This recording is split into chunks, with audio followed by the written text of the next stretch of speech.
ছাত্ৰ-ছাত্ৰীসকল তোমালোকে নিশ্চয় মেট্ৰিক পৰীক্ষাৰ ৰিজাল্টৰ বিষয়ে গম পাইছা গতিকে তোমালোকেও ভাল ৰিজাল্ট কৰিবৰ কাৰণে এতিয়াৰ পৰাই ভালদৰে পঢ়া-শুনা কৰি যাব লাগিব গতিকে আজি তোমালোকলৈ লৈ আহিছোঁ মই এটা নতুন বিষয় আৰু বিষয়টো হৈছে সমাস গতিকে তোমালোকে বহীত লিখি লোৱা আৰু মই কৈ যোৱা ইম্পৰ্টেন্ট পইণ্টবোৰ নোট কৰি যাবা তোমালোকে বহীত লিখি লোৱা সমাস কাক বোলে ই কেই প্ৰকাৰৰ আৰু কি কি গতিকে উত্তৰটো হৈছে দুটা বা ততোধিক পৰস্পৰ সংগতি থকা পদ একত্ৰিত হৈ বিশেষ অৰ্থযুক্ত একোটা পদ গঠন হোৱা প্ৰক্ৰিয়াকে সমাস বুলি কোৱা হয় গতিকে তোমালোকে নিশ্চয় বুজি পালা সমাস কাক বোলে এতিয়া আমি উদাহৰণটোৰ পৰা যদি আলোচনা কৰোঁ তেতিয়াহ'লে ভালদৰে বুজি পাম এতিয়া উদাহৰণটো চোৱা ছাত্ৰ আৰু ছাত্ৰী ইয়াত ছাত্ৰ-ছাত্ৰী হৈছে এতিয়া সমাস কাক বোলে দুটা বা ততোধিক পৰস্পৰ সংগতি থকা এইটো দুটা বা ততোধিক পৰস্পৰ সংগতি থকা পদ এতিয়া পদ মানে কি আমি নিশ্চয় জানো নিৰ্দিষ্ট যদি ক্ৰমত বহি থকা সম্পূৰ্ণ অৰ্থ প্ৰকাশ কৰা বাক্যৰ একোটা শব্দকে কি বুলি কোৱা হয় পদ বুলি কোৱা হয় এতিয়া সেই পদবোৰ একত্ৰিত হৈ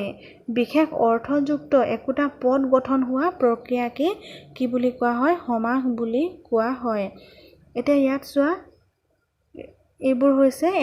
একোটা পদ গতিকে এইটো হৈছে অব্যয় গতিকে এই পদবোৰ মিলিত হৈ কি হৈছে এই পদবোৰ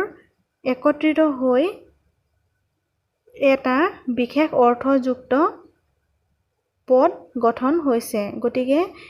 এই প্ৰক্ৰিয়াটোকে কি বুলি কোৱা হয় সমাস বুলি কোৱা হয় এতিয়া তোমালোকে নিশ্চয় বুজি পাইছা আৰু যদি কিবা বুজি নোপোৱা তেতিয়াহ'লে মোক কমেন্ট বক্সত কমেন্ট কৰি জনাবা এতিয়া ই কেই প্ৰকাৰৰ আৰু কি কি সমাস হৈছে 6 প্ৰকাৰৰ এটা হৈছে দ্বন্দ্ব সমাস দ্বিগু সমাস বহুব্ৰীহি সমাস কৰ্মধাৰয় সমাস তৎপুৰুষ সমাস আৰু অব্যয়ীভাৱ সমাস গতিকে তোমালোকে এইটো লিখি থবা পৰীক্ষাৰ কাৰণে অতি ইম্পৰ্টেন্ট দ্বন্দ্ব সমাস দ্বিগু সমাস বহুব্ৰীহি সমাস কৰ্মধাৰয় সমাস তৎপুৰুষ সমাস আৰু অব্যয়ীভাৱ সমাস গতিকে আমি এই 6টাৰ বিষয়ে ভালদৰে পুংখানুপুংখভাৱে আলোচনা কৰি যাম গতিকে এতিয়া চাই যোৱা দ্বন্দ্ব সমাস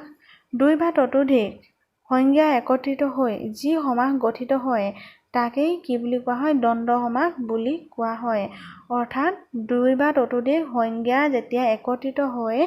সমাস গঠন হয় অৰ্থাৎ এটা অৰ্থপূৰ্ণ পদ গঠন হয় তেতিয়া তাকেই কি বুলি কোৱা হয় দ্বন্দ্ব সমাস বুলি কোৱা হয় এতিয়া দ্বন্দ্ব সমাসত সমস্যমান পদৰ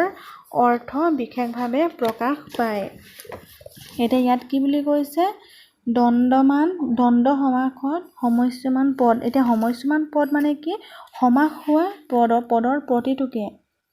প্ৰতিটো পদকে সমাস হোৱা এতিয়া এই উদাহৰণটোত চোৱা এই লক্ষ্মী আৰু সৰস্বতী ইয়াত লক্ষ্মী আৰু সৰস্বতী এই দুয়োটা পদ মিলি কি হৈছে সমাস হৈছে গতিকে এই দুয়োটা পদকেই অৰ্থাৎ প্ৰতিটো পদকেই কি বুলি কোৱা হয় সমস্যমান পদ বুলি কোৱা হয় অৰ্থাৎ সমাস গঠন হোৱা অৰ্থাৎ সমাস সৃষ্টি হোৱা পদৰ প্ৰতিটোকেই কি বুলি কোৱা হয় সমস্যমান পদ বুলি কোৱা হয় এতিয়া দ্বন্দ্ব সমাসৰ কেইটামান উদাহৰণ তোমালোকে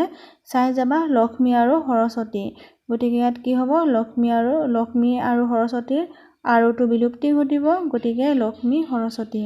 ঠিক তেনেদৰে ছাত্ৰ আৰু ছাত্ৰী গতিকে তোমালোকৰ পৰীক্ষাত আহিব পাৰে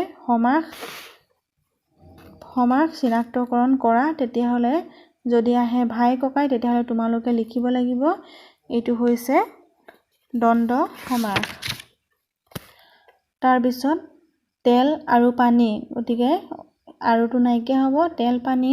ঠিক তেনেদৰে টেমি আৰু কটাৰী টেমি কটাৰী ঘৰ আৰু বাৰী ঘৰ বাৰী